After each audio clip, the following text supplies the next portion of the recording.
Hello, my name is Trisha, and I am a Cooperhead. Alice Cooper is a brilliant man. And I know I don't look like the typical Cooper fan, but, I am.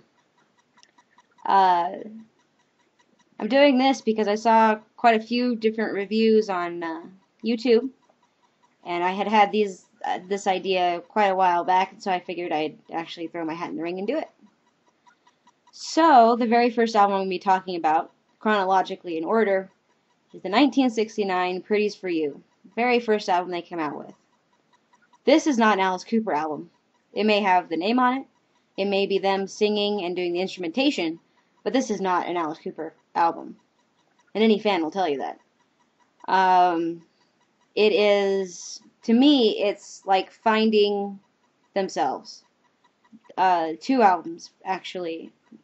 Pretties For You and Easy Action. Pretties For You, their very first album, is very spotty.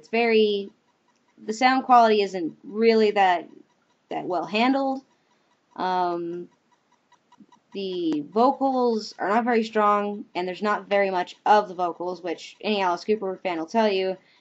Alice Cooper's vocal talents and his lyrics are actually a very strong suit to who and what the band is. Here, though, there's not much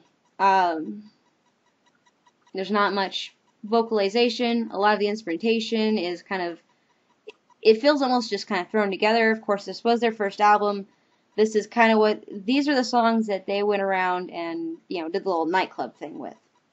Which is cool. I mean, honestly, I think every band should start out that way. I think every band needs to go through that kind of stage. There's two songs that I'd like to mention off of this album that I like. Well, the song that I like off of this album is Levity Ball. I wish it wasn't the live version. If you get the ultimate box set of Alice Cooper, it'll have the studio version of Levity Ball on there, and it's a much better version, I think. But that being said, I like this song because it's eerie, it's tantalizing, it kind of gives a forward thought to what Alice Cooper becomes later as Alice Cooper, as, the persona. That's the only one on this one, though. All the other ones are kind of light and happy, which is not what Alice Cooper is about.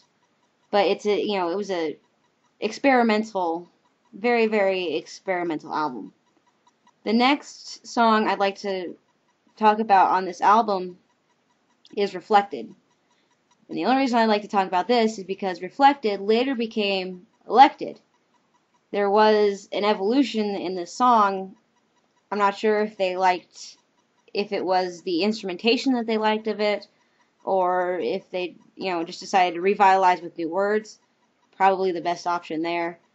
But Reflected became Elected, and Elected became a hit. But you could find a different version of that song if you look on Pretties For You. Other than that, though, most of these songs are happy and kind of gleeful, including Reflected, actually. The instrumentation is stronger than the vocalization, which is a big change later on. And for the most part, they're weird songs that have very little sense to them. Later on, when the songs start making sense and they have like a theme of, this persona of Americana Frankenstein that Alice Cooper is, it's better quality of music. Whereas here, there's very little sense and rhyme or reason to these songs, and I think that's the reason why a lot of Alice Cooper fans don't really like them. That being said, it's still one of it's still one of mine on my iPod. So moving on, the next album that I'm going to cover today is Easy Action. It came out in 1970. It was their second album produced.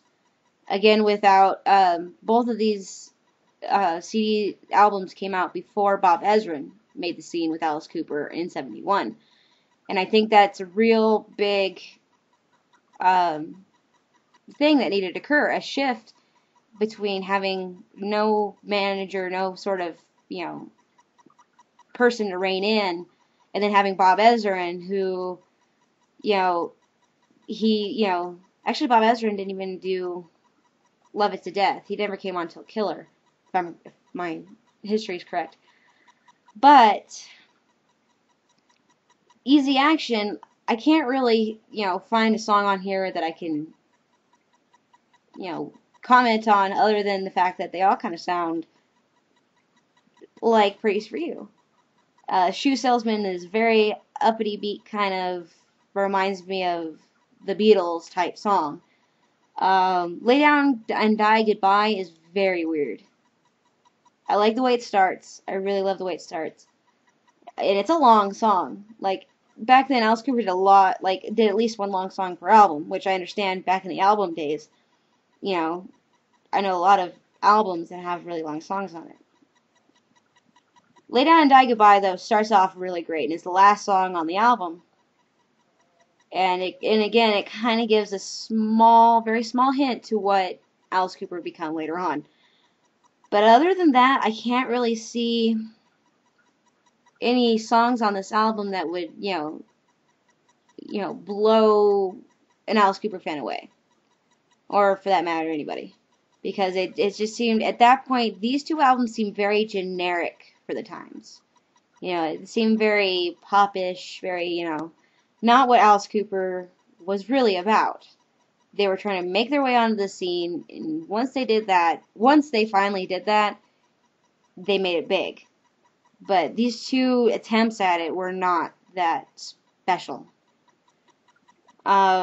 But, then you go on to Love It to Death and Killer, and that's when we get into the really good stuff, which I will cover at a later time. But my overview of these two albums is that they needed to be what they were, because if they hadn't, Alice Cooper never would have made it.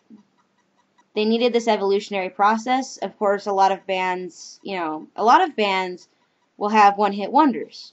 Their first song out of the gate will be this amazing, oh my gosh, this is the best song I've ever heard in my life kind of style. And then after that, they can't match up to it. So I'm actually really glad that it went down this way, where they put out two albums and saw what a failure was. And so that way they could, go back and try again and actually made it, And thank goodness they actually made it. I'm 18 is a fabulous hit that started them out of the gate, and it just snowballed from there. But my overall reaction is I'm glad that they are albums. I'm glad that they are, that the attempt was made.